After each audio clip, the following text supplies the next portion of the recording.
Good morning. It's wonderful to have you with us today. We're excited to talk to you about some new technology that we're releasing to the market today. My name is Jeff Perry. I'm the president and COO of ProdataKey. And I'm Dallin Labrum, the director of sales for ProdataKey. You know, as many of you might be aware, ProdataKey has come to the market as a mobile-first access control platform. So really, when you look at our technology, it is about 100% mobile-first application from the installation perspective, administration perspective, as well as the end users. We want to make sure that everybody has that same experience as they're approaching an access control solution, that it's 100% mobile first. Many of you might also be aware that we've been recognized by the Mountain West Capital Network for the last 4 years in a row as one of Utah's fastest growing companies. We're really excited about that. We've got a lot of tenure in the industry, certainly when it comes to access control.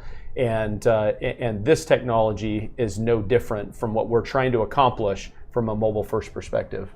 And you're probably all familiar with PDK's Bluetooth reader, the touch reader. And prior to today, it has definitely been marketed. And one of the features has been the touch, the ability to use real intent to activate and open a door.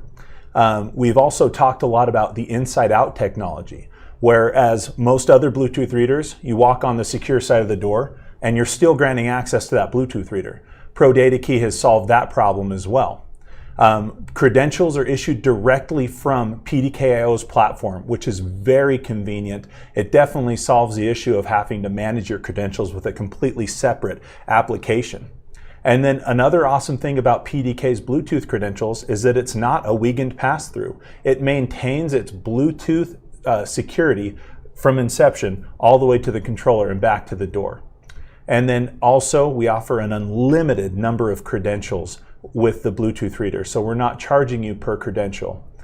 In this crazy time of a pandemic, we noticed and recognized that there's an increased need for hands-free options that do not transmit any diseases or germs, options that will allow you to safely return to the workplace and not put your coworkers at risk. And that is the option that we have with the touch reader. So not only is ProdataKey a mobile-first platform, but it's also a cloud-based solution, 100% cloud-based. So as we released this touch-free feature for the touch reader, it's inherently available on every touch reader today. And essentially the way that works is it allows us to approach the reader, and instead of touching it, I can merely wave my hand in front of that reader. And I want to show you a little video about that.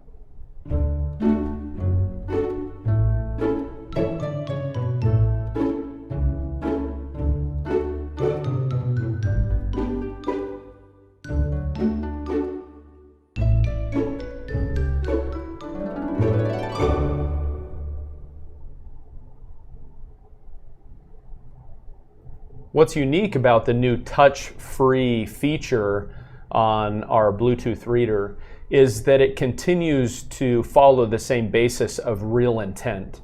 So though I'm not physically touching the reader, when I come to the reader and wave my hand in front of it to activate it, it still is activating that real intent, authenticating with my phone while it's in my pocket or purse or whatever it may be. And once it authenticates and sends that information to the PDK door controller, it's authenticating again, as Dallin said, as a Bluetooth credential, not as a Wiegand pass-through. So the system is able to recognize that it was a Bluetooth read and let me in the door. Another significant feature with the touch reader is not just the new touch-free functionality, but also our touch mobile app, and I want to introduce that to you.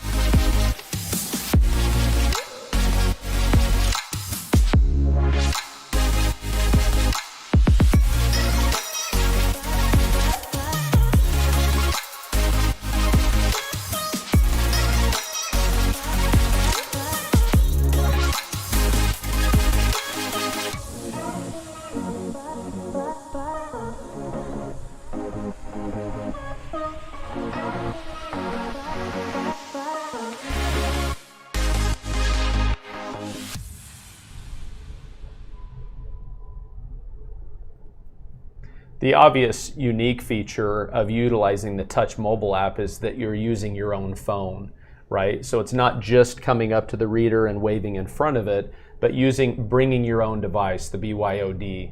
As you bring your own device to the table, obviously germs and those types of things aren't as much of a concern because you're utilizing your own device. So as I pull open the touch mobile app, I'm able to go through open doors that I have access to during times I have access to them.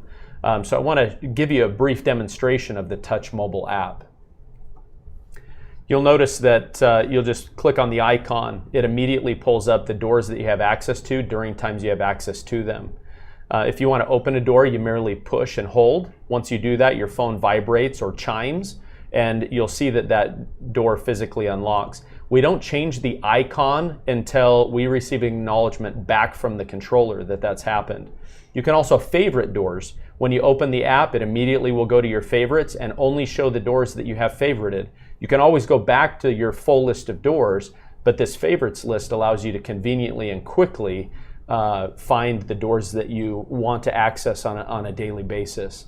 So when you look at a touch-free experience, as Dallin had mentioned, in these unprecedented times, where you don't want to transmit germs and those types of things, it's important to have this option. And so we wanted to be forward-thinking in the way that we approach it from a touch-free option, as well as bringing your own device to the table to provide your customers or you specifically features that will allow you to have a safe environment.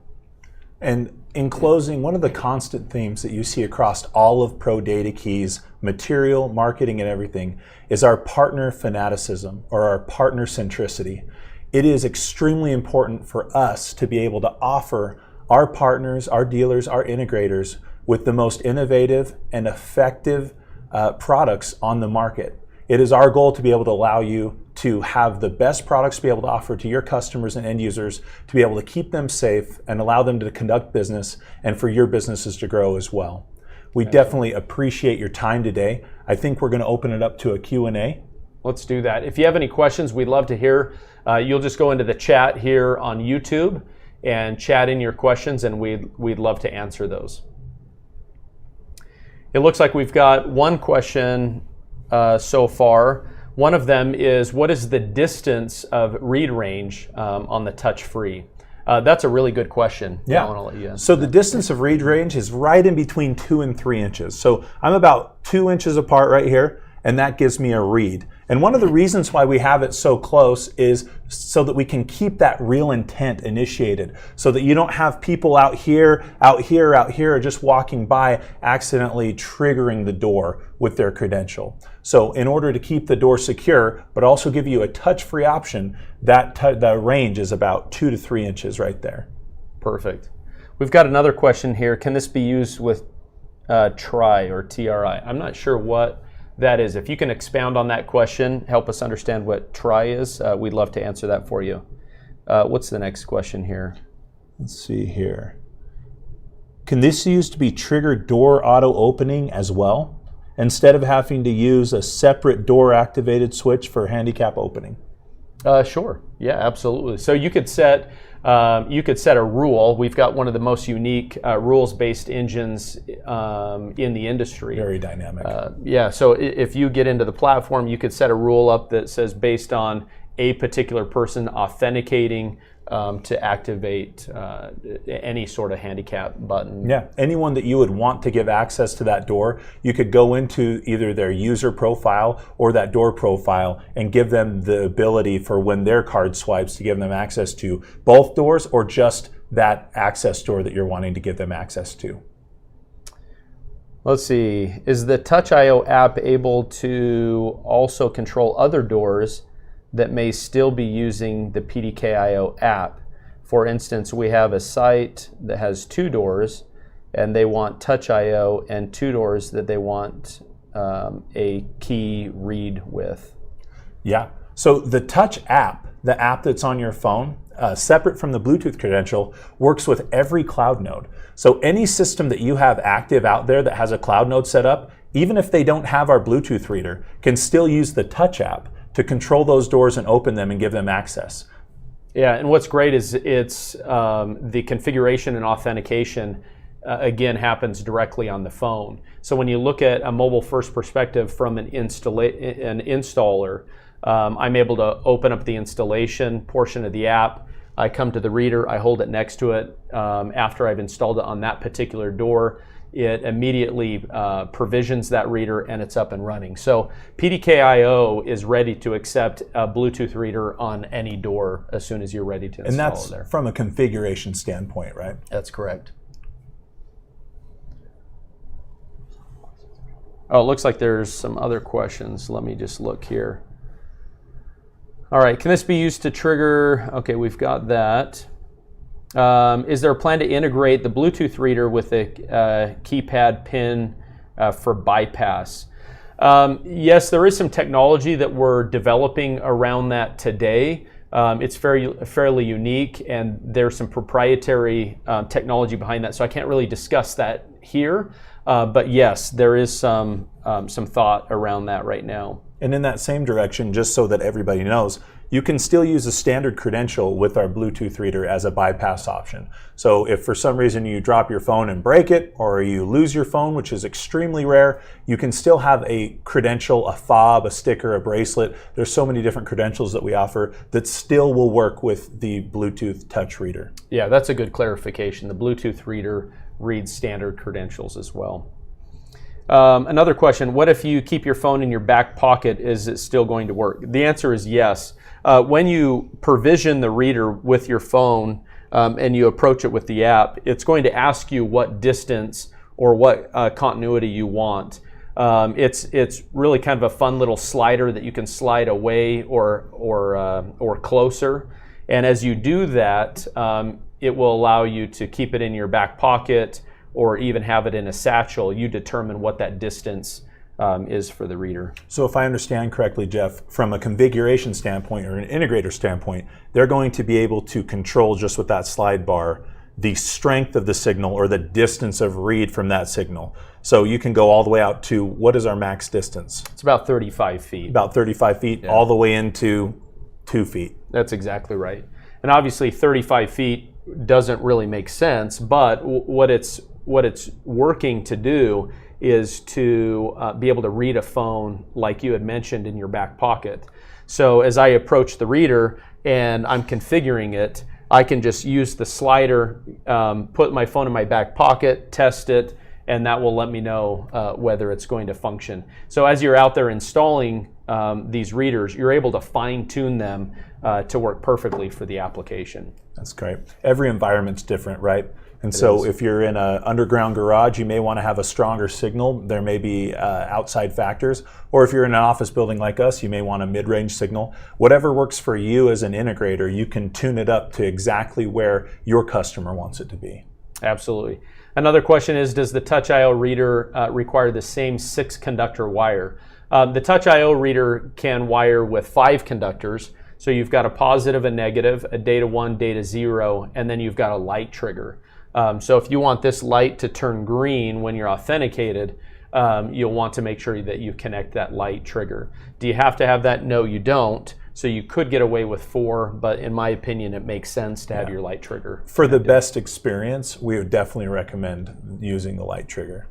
How far away is your phone recognized from? If you are in the reach, can anybody swipe their hand? That's why it's so important from a configuration perspective, again, depending on the environment, that while you're installing this, that you tune it accurately for that environment. So while you're installing it, again, you're going to take your phone. You would never take this and extend it to 35 feet, especially in a lobby area, because yes, the answer is if you were to put your hand in front of this or touch it, it would authenticate with another phone. But it's always going to authenticate with the closest phone to the reader. So it is important as you're putting this together. Typically, you're going to set it to between 3 and maybe 9 feet. Yeah. And as you do that, individuals aren't always going to be within that same range as you're unlocking these doors. So from an installation perspective, it's very, very quick and easy to set this up. Yeah. And right now I'm within 2 to 3 feet proximity to this reader right here. That's a very typical office or high security range. If I'm this close, the chances of Jeff being able to sneak in between me and my Bluetooth reader are very low. And so, based off of what you find is most important from your customers, you're going to be able to adjust that to the absolute perfect range that works for them, that offers them the exact level of security that they're requiring, and puts you in the very best light. So another question is will it read with Access prox cards? If it's a standard prox card, in almost every case, it will read there. But if it's a more proprietary card, you'll want to just test it or reach out to us and we can let you know if that specific type of card will read. Is Touch.io compatible with HID credentials? The answer is yes. We're an OEM partner with HID, a fantastic partner of ours. Their credentials will read on this. Again, depending on their technology, if you've got a specific application, reach out to us and we can help you with that. Let's see. Are there any plans for future link to touch readers together for badge in and badge out applications similar to inside out technology you already have between the two readers? That's not something that I've thought about, but it's a really good question. And you're right, with inside-out technology, you run into an issue because the antenna that's on the back side of the reader that assists with the inside-out technology and eliminates a credential on the inside of the door from being read would not allow another reader from being read. But I don't know that if you had a Bluetooth reader on this side that's activated and inside out on the other side, from my understanding, it's only authenticating and negating based on that specific reader. That's correct. So I would assume that inside out technology would still work. Yeah, I have seen that on quite a few of our dealers that have used, or integrators who have had end user experiences where they use our Bluetooth reader for inside out. It looks really nice. They put the inside out reader or the inside out antenna just directly below the opposing Bluetooth reader on the other side of the door. That little negator is connected directly to the other reader, and so it is only negating the signal from the secure side of the door or the other side of the door. So you can definitely, as it sits now, use the touch reader as for inside out, for swipe in, swipe out. It does work. That's a great question.